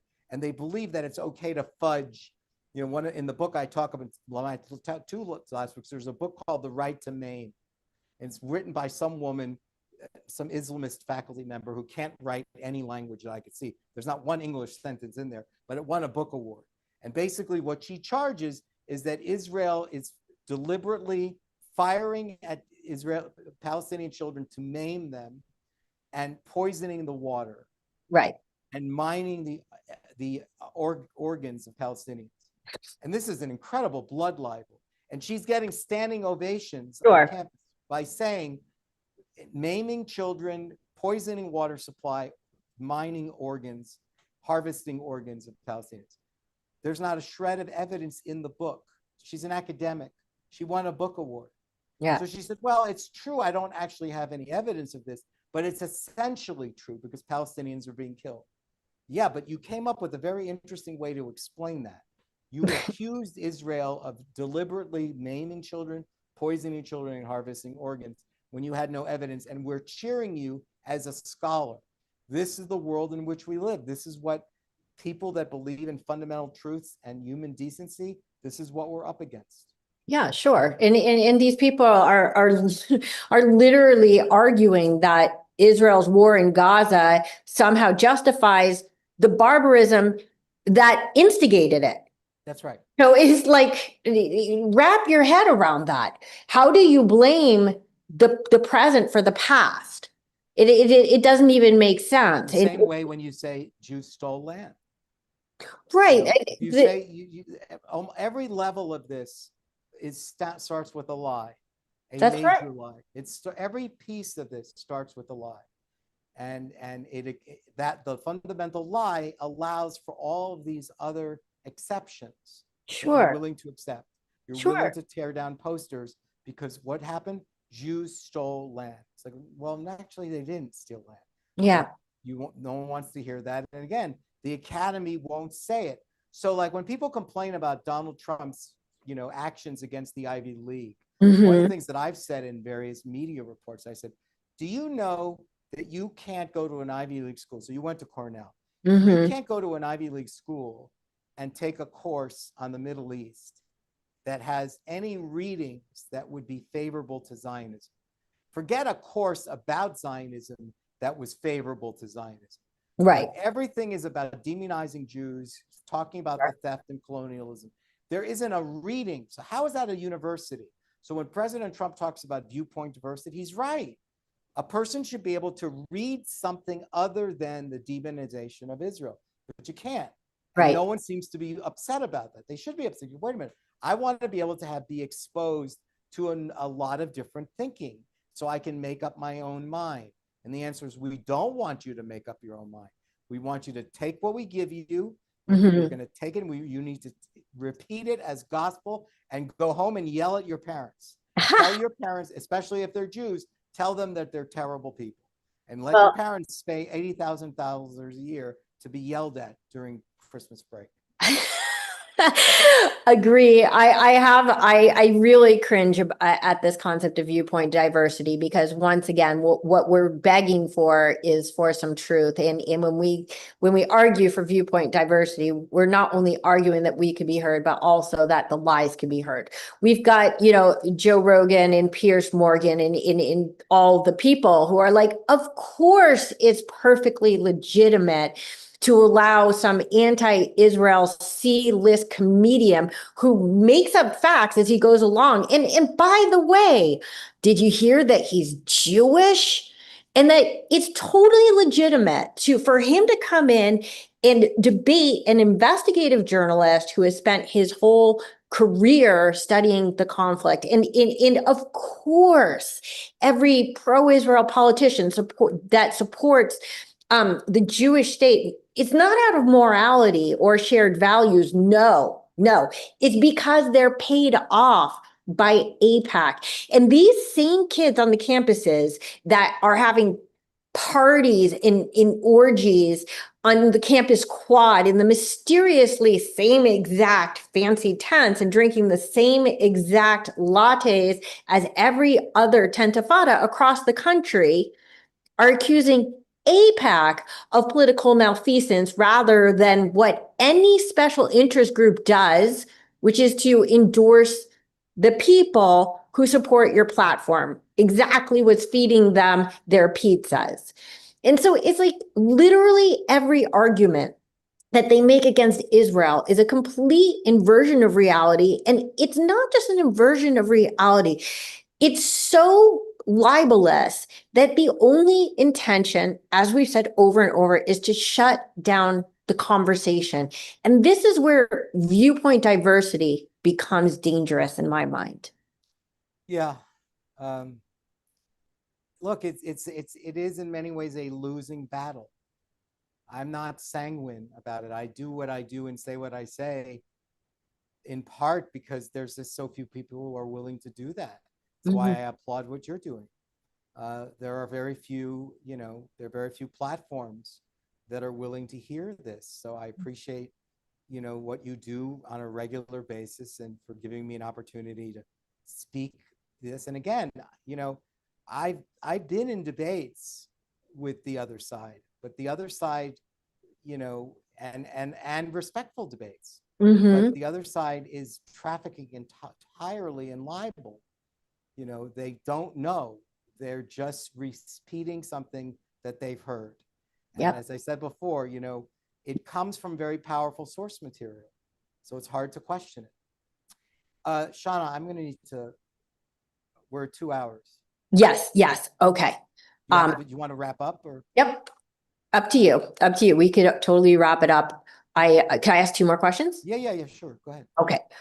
So the first one is that, oh boy, I have so many questions. Sorry. That's okay. So I guess that one question I think is really important is that the pro-Israel community is so confident that history is going to prove we're on the right side of history, but it doesn't take into account the force multipliers of the mass media, social media, Wikipedia, and the academic elite who are literally revising history as it unfolds. So in this post-factual society that we live in, are you truly confident that historians are going to have the moral clarity and fortitude to see this evil for what it is? Or is this our new narrative to stay? No, I think it's it's a lost cause. I wish I delivered better news. I think that like for instance, even these lawsuits, settlements with Colombia, they're going to fail unless you fire the faculty. They're going to fail. The faculty is tenured, and they're going to continue to spread this bullshit. They're not there as academics. They're there as activists. And they have a very captive audience, and it's too easy for them. They're being financed by other countries that have an undermining the United States agenda. And, I almost respect Harvard more for filing a counter lawsuit, because what Harvard is saying is we can't fix it and we don't want to fix it. Right. We hate Jews. That's good. We can't tell our faculty what to do and what to say. They hate Jews. We hate Jews. That's the way it goes. And you can't make us like Jews. I almost admire that better. We can't fix it. We don't know. We can't promise you anything. We believe in academic freedom and the First Amendment, and this is what people are going to say, and we can't stop them. Yeah. So I don't know. I think that, the question is, will there be some kind of, apocalyptic war of cultures and civilization where, we fight for liberal values. We fight for pluralism and liberalism. We fight against what we're seeing, because right now, Western society is very much on the run. Yeah. And you're seeing this throughout Western Europe, in every country, almost every day, there's another story of Western society, being undermined, on the run, capitulating to Islamists every day. You see a fear of, a fear of defending liberal values. And if you're not going to defend them, and you're fighting up against a religion that is also a political ideology, political Islam, people don't realize Muhammad was not just a prophet, he was also a general. Imagine if I told you that Jesus Christ was a general. Imagine if I told you that Moses was a general, not Jake, Joshua, but Moses. Islam is very unusual in this way. It's also a political movement, and its purpose is to spread that movement around the world. That is not Judaism. There's nothing in Judaism that wants that. And there's nothing like that even in Christianity, certainly not after Vatican II. So I don't see good outcome. I don't. Sadly, I agree with you. I just want to do one more endorsement for your book. The link is in the description below. I know that here, there we go. Beyond Proportionality. Ultimately, Thane, I just want to say about this book, I absolutely love your ideas. I have played your podcasts, particularly the one with Jonathan Tobin, as I mentioned to you earlier. I will play this one. Yes, I listen to it. I'm not kidding, like a lullaby as I go to sleep at night. But there's one huge problem that also happens to keep me up, and it's the fact that your theories are so sane, but they can't actually be used to model an insane world. It's like trying to apply rational game theory to hostage negotiations when Hamas is a completely irrational actor. That's a great insight. Yeah. So as I read your book, the whole world like makes so much sense. And I feel like everything has magically restored itself to some sort of equilibrium. But then I go back on social media to find that the tribe of love and light is telling me again to go F myself, genocidal baby killer. And I mean, the Zionist part is accurate, but the rest of it, unfortunately, I have the same we are fears of outnumbered, rational, civilized, liberal, democratic, pluralistic, rule of law, all of those ideas, open inquiry, mutual tolerance, all of that is under attack. And we are terribly outnumbered, terribly outnumbered. And we're outnumbered by very loud people. Yes. People that are not interested in a debate. They're not interested in going, let me think about that. I'll get back to you. They're interested in shouting you down, painting over you, shutting you up, cancellation, denunciations. This is the madness in which we live, which means that there are very few pockets like this podcast where you could come and go, oh my God, this is like breathing air again. Agree. Okay, last question. It's not very technical. What does Am Yisrael Chai mean to you? For the people who have, a problem with Israel's existence, what you're really saying is we like the way it was before. We actually preferred before when Jews around the world were expelled, persecuted, forced to convert, subject to mass murder, right? Like to me, could you imagine what we would be like now in the United States with the culture war that we're facing against Jews if Israel didn't exist? Imagine if this was now the way it was in Madrid and Barcelona and London and Copenhagen, all those countries, Stockholm, all the cities that are filled with incredible amounts of anti-Semitism, and there was no Israel, there would clearly be a global Holocaust. So to me, the answer to your question is look around the world and the hostility against Jews and the acceptance, the permissiveness, the excuse making, Holocaust survivors burned alive in her apartment in Paris. Another one thrown from her balcony, both preceded by Allahu Akbar, right? The French are like, oh, well, whatever. Imagine without Israel. So to me, it's just an obvious answer. Israel, the return of nationhood to the Jewish people was essential. And what we're seeing around the world now is the best example of why Israel must live. Amen to that.